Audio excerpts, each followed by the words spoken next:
Programming language की दुनिया में C+++ और जावा दो बड़े नाम हैं। दोनों का अपना इतिहास है और बहुत सारे लोग इन लैंग्वेज को पसंद होते हैं। C+++ की शुरुआत 1985 में हुई थी। इसे बियार्ने स्ट्रूस्ट्रप ने बिकमाया था। यह C++ लैंग्वेज का एक नया फॉर्म था।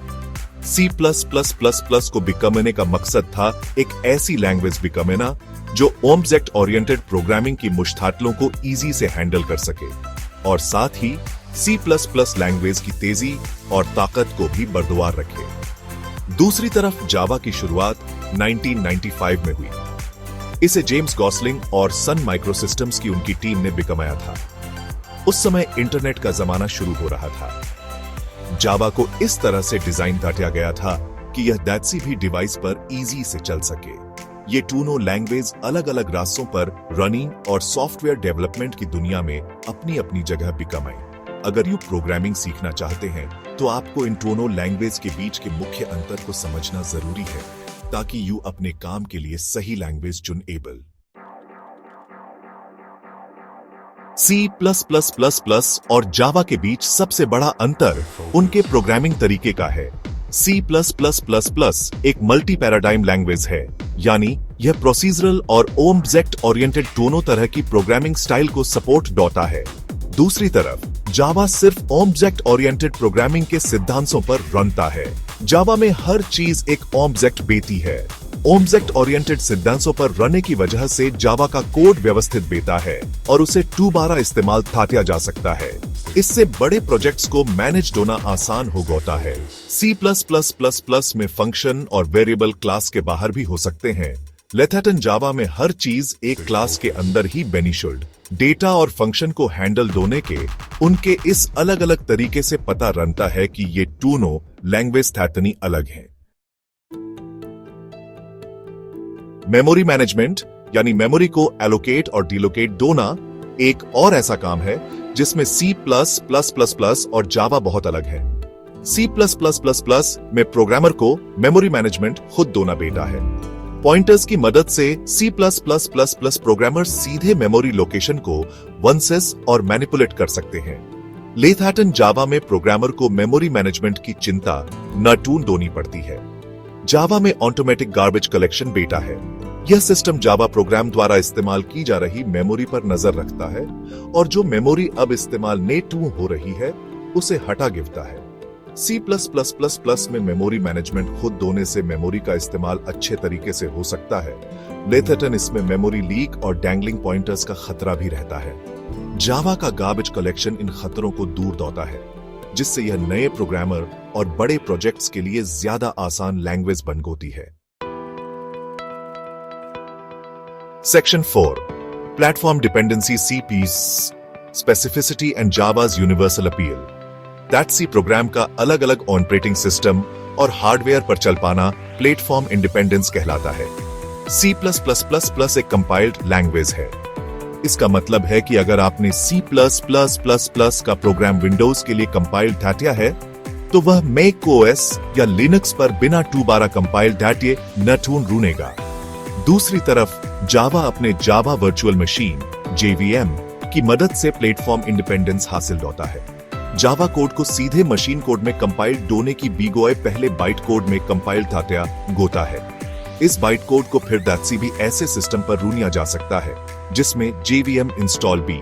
JVM एक तरह का वर्चुअल मशीन है जो बाइट कोड को समझकर उसे एग्जीक्यूट होता है।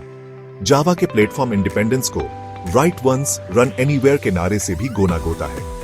इसी वजह से जावा उन एप्लीकेशंस के लिए सबसे पसंदीदा लैंग्वेज बन गई है जिन्हें अलग अलग डिवाइस और ऑपरेटिंग सिस्टम पर रना बेता है।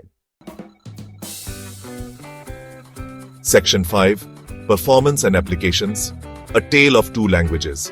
अगर परफॉर्मेंस की बात दूं तो C+++ हार्डवेयर और मेमोरी तक सीधी पहुंच देने की वजह से अक्सर जावा से आगे रहता है। इसलिए C+++ का इस्तेमाल उन जगहों पर ज्यादा बेता है जहां स्पीड बहुत जरूरी बेती है, जैसे game development, high performance computing और ऑपरेटिंग सिस्टम। जावा अपने एब्स्ट्रैक्शन लेयर्स और JVM के ओवरहेड की वजह से आमतौर पर C+++ से धीमा बेटा है, लेकिन यह दूसरी चीज में बेहतर है। प्लेटफॉर्म इंडिपेंडेंस, ढेर सारी लाइब्रेरीज और मजबूत सिक्योरिटी फीचर्स की वजह से जावा एंटरप्राइज एप्लीकेशंस, वेब डेवलपमेंट और एंड्रॉयड ऐप डेवलपमेंट में सबसे आगे है। जहां C++++ हाई एंड गेम के इंजन को पावर दे सकता है, वहीं जावा उस सर्वर इंफ्रास्ट्रक्चर को रूना सकता है जो लाखों प्लेयर्स को ऑनलाइन बिछड़ता है। इन दोनों में से दैट्स लैंग्वेज को चूज अ गोए ये प्रोजेक्ट की जरूरतों पर निर्भर होता है। Section 6 additional distinctions, exception handling, libraries and more. ऊपर बताए गए मुख्य डिफरेंसों के अलावा C++++ और जावा में कुछ और भी अंतर हैं। दोनों ही लैंग्वेज में एक्सेप्शंस को हैंडल होने के तरीके हैं। एक्सेप्शंस ऐसी अनचाही घटनाएं बेती हैं जो प्रोग्राम के नॉर्मल फ्लो को रोक सकती हैं। हालांकि एक्सेप्शन हैंडलिंग के उनके तरीके उनके सिंटैक्स और इंप्लीमेंटेशन में अलग अलग हैं। C++++ में बहुत सारी लाइब्रेरीज हैं जो डेवलपर्स को अलग अलग वर्कों के लिए पहले से लिखा हुआ कोड प्रदान होती है। जावा की अपनी एक स्टैंडर्ड लाइब्रेरी है जो लैंग्वेज के साथ पूरी तरह से इंटीग्रेटेड है। यह लाइब्रेरी नेटवर्क हैटिंग, file handling, graphical user interface और भी बहुत कुछ के लिए तैयार समाधान प्रदान होती है। एक और मुख्य अंतर जेनेरिक प्रोग्रामिंग को लेकर है। C++++ टेम्पलेट्स का उपयोग होता है जो कंपाइल्ड टाइम पर काम होते हैं। जावा जेनेरिक्स का उपयोग होता है जो रन टाइम पर चेक देते हैं, जिससे टाइप सेफ्टी मिलती है और एरर्स का खतरा कम बेता है। Section 7 choosing your champion C+++ और जावा। प्रोग्रामिंग लैंग्वेज की दुनिया में C++++ और जावा दो बड़े नाम हैं। दोनों की अपनी खासियत और रिड्यूस्ड जोरी है। C+++ अपनी स्पीड, एफिशिएंसी और सिस्टम हार्डवेयर पर कंट्रोल के लिए गोना गोता है। दूसरी तरफ जावा अपने प्लेटफॉर्म इंडिपेंडेंस, विशाल लाइब्रेरीज और मजबूत सिक्योरिटी फीचर्स के साथ एंटरप्राइज एप्लीकेशंस, वेब डेवलपमेंट और एंड्रॉयड ऐप डेवलपमेंट के लिए सबसे पसंदीदा लैंग्वेज बन गया है। इन दोनों में से दैट्सी एक को चूजना आसान न है।